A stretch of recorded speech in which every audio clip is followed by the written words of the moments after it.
Welcome back, everybody, to the Meeple Marathon. Today we're going to be talking about Seventh Continent. Seventh Citadel, the standalone follow-up to Seventh Continent, is currently on Kickstarter and has about 3 or 4 days left at the time of this filming. So by the time you guys might watch this video, it might only be a day or two left to get in on the campaign.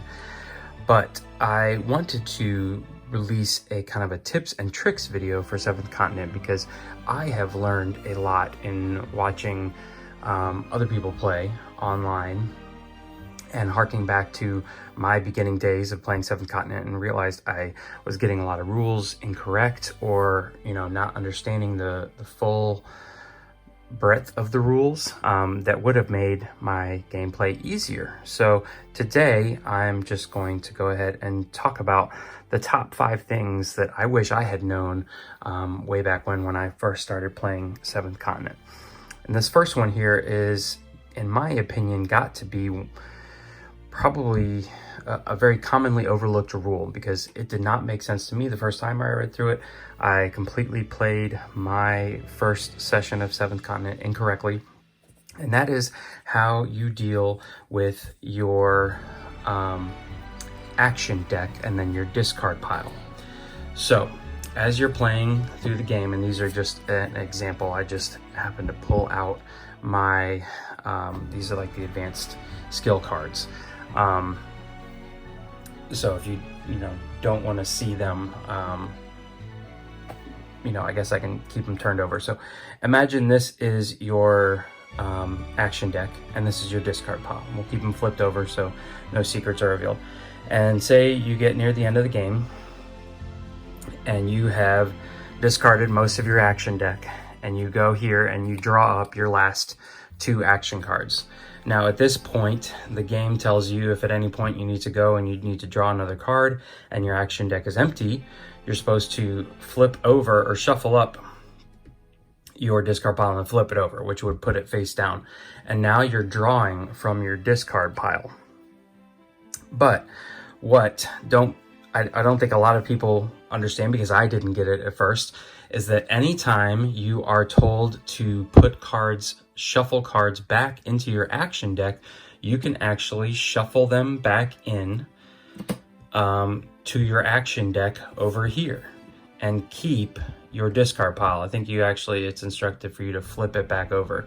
And so you can actually refill your action deck even if it has made it down to 0, and then you draw from this small pile until it's empty again, and then you go back to drawing from your discard pile. One other thing to note is that anytime you discard a card, so say you drawing cards from your action deck's empty, you're drawing cards from your discard pile, and most people do understand that at this point if you draw a curse card, you're done. And say I draw, I've got these 5 cards in my hand, it tells me to discard them. Okay, fine. I don't throw them off into a second discard pile. I'm actually going to take them, put them back on top of my action deck, and then shuffle up my discard pile. So the discard pile that I'm drawing from really shouldn't shrink down much, because you're probably constantly drawing cards from it and discarding cards back into it. But as you shuffle, you never know when you might shuffle a curse close to the top. So therein lies the risk of drawing from your discard pile. But remember that anytime you are told to shuffle stuff back into your action deck, even though your action deck might be empty, it still exists over here. And you can just shuffle the 2 or 3 cards that just told you to shuffle back in. Or say you eat some food. For example, here, the fish and mollusk, which tells you to randomly take 4 cards, 5 if you have the fire resource, from the discard pile and shuffle them back into your action deck. So even in this example, my action deck had been depleted. I was drawing from my discard pile. The fish and mollusk card, especially if I had fire, would tell me to randomly take 5 cards, 1, 2, 3, 4, 5, and shuffle them back into my action deck. So imagine your action deck is always here. It just sometimes might be empty. And if at any point it's empty, you're drawing from your discard pile, but your discard pile does not become your action deck. You're just drawing from your discard pile until you can put cards back into your action deck. And you don't ever discard into a new pile, you always discard back into this pile. So that is number one, essentially how you deal with your action deck and discard pile when you get near the end of the game. Okay, so item number two is one that I played incorrectly, but I guess makes sense, and I probably just misread the rule. But if at any point in time you are, say, tired, or this one's injured, if you receive a matching status effect, say you get another card that tells you to gain an injured card, you actually would remove the old one, put it back in the box, and this is now your new one. You don't have to stack, red hands up. And as you can see, this card is actually worse than this other card. This other card does not have the discard symbol on it, nor does it have that take a 033003 card. And so you could actually almost get rid of a worse state card by just simply becoming injured again. So that thematically does not make a whole lot of sense, but the fact that you're just injured. You're not injured twice, or the tired makes more sense, or the paranoid. You're not doubly paranoid. You're not doubly tired. I guess you could be, but you're just tired. So that's rule number two that I want to make sure people understand. Do not stack matching states. All right, you can be injured, tired, and paranoid all at the same time, but you can't be doubly injured. You can't be doubly paranoid, so on and so forth. The last one is that you can stack food, just like you can stack weapons and items and stack them up and create these like super items. You can also stack food. They each have a single pip, but you don't have to. If I have 3 or 4 food, I don't have to keep these all separated out and push everything out of my inventory and then just eat these up real quick. You can actually stack, and if you're playing solo, 4 cards up on top of each other, and they each have the same symbols on here. So if you actually add up your food and then you're adding in more food, you can actually keep your die up at the top. So I honestly can't remember if I misplayed this or not. I did not have a whole lot of food when I played the first time, which is definitely something that people need to pay attention to, because food and keeping your action deck full is definitely the key to winning. But know that you can stack food just like any other item in your inventory. So that was rule number 3.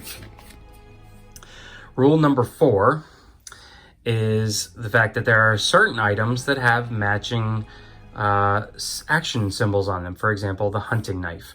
The hunting knife here has, I believe this is the fight symbol, and this is the hunting symbol, if I remember correctly. Hold on, let's just fight and hunt. Yes. I believe I was playing the first time I played that you either have to pick, do I pick this one or this one? And essentially this one, banish this. So 4 stars, this is like throwing your knife at someone. But what you can do is actually use both of these. As long as it's a fight action, you can actually use this for a -2, +2 stars, and 4 stars. So a total of 6 stars to throw your knife. So both of these are optional. You can use, just like if you have stacked up items in your inventory and you've created this blowpipe, walking stick, hunting knife, any of the fight action symbols that are on any part of this super piece of inventory you have can be used during one single action. So that was rule number 4. All matching symbols can be used in the same action. And this last one is not necessarily a rule that people would forget. This is more of a recommendation I have to people, and that would be if there is one expansion you're going to go out and buy for 7th Continent. And remember, I have just the classic edition. This is the one from Serious Pulp's website. This is not the Kickstarter version, so there may be other rules or cards that maybe could come in handy. I hear there are like solo specific cards in the Kickstarter edition. And this pack actually was included in the What Goes Up Must Come Down expansion for 7th Continent that was also Kickstarter. So just keep that in mind, that I am speaking from the point of view of someone owning just the classic edition. But the one expansion that I would recommend you get is the Crystal's Song. This is one of these smaller pack expansions. It actually holds 40 cards though. And it's like $12 on Amazon. You can also get it directly from Serious Pulp's website. I believe it's also still $12. So it's not a very expensive expansion. You can see there's not a whole lot to it, but 40 cards isn't bad. But the main thing, and this includes a curse, and it's actually a curse that is said to be easier than the Voracious Goddess. And for anybody that's played 7th Continent probably knows that the Voracious Goddess is very straightforward, but it is a grueling curse to go through. So they actually recommend starting with this one. So that would give you a better ease into the game. Less people might give up on it. But what this pack contains here is, it doesn't say, where's my, I think I have the sheet here that tells you what all this pack contains. Yes. It contains trader cards, so you can play with a trader mode. It contains Immortal Mode, which gives you this 888 card. I have yet to use that Hardcore Mode, which makes it difficult. But this is what I want to talk about, Prodigy Mode. What Prodigy Mode is actually just 5 additional cards. You can see they look very similar here. And I believe actually they are identical, except for the fact that the keywords on the bottom are different. So, but these are cards that you're going to shuffle directly into your action deck at the beginning of the game. They're going to give you, you know, they're really nice cards for getting stars, 7s, half stars, things like that. But then they're also going to give you the ability to use them as a skill further down the road. So really, it's a nice little boost for anybody who's playing the game for the first time. These are just kind of cards that are set up to make your life a little bit easier, and I highly recommend picking up this expansion and playing with these cards, simply because 7th Continent is hard enough as it is, and the less intimidated you can be by the size of your action deck and the stress over getting 7s and stars and things like that, I believe the more fun you're going to have. Once you have played through and won a couple curses, then you can go play hardcore mode if you really want to. But cards like this, I feel like are almost a must-have for somebody who's just starting out in the game.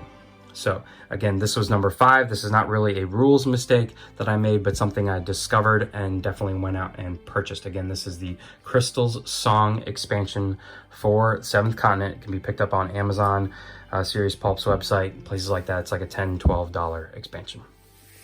And that's all I have for you today. Hopefully these tips and tricks were helpful. Hopefully one of them was covering a rule that you overlooked or didn't understand. Or maybe you go out and you pick up the Crystal Song and really start enjoying your 7th Continent playthroughs. Either way, if you enjoyed this video, please consider giving it a thumbs up. If you have missed out on 7th Continent thus far, but really enjoy the exploration aspect of the game, go check out 7th Citadel. It's soon to end on Kickstarter. And if you'd like to see more videos like this, please consider subscribing to the channel. Once again, thanks for watching. Have a great day.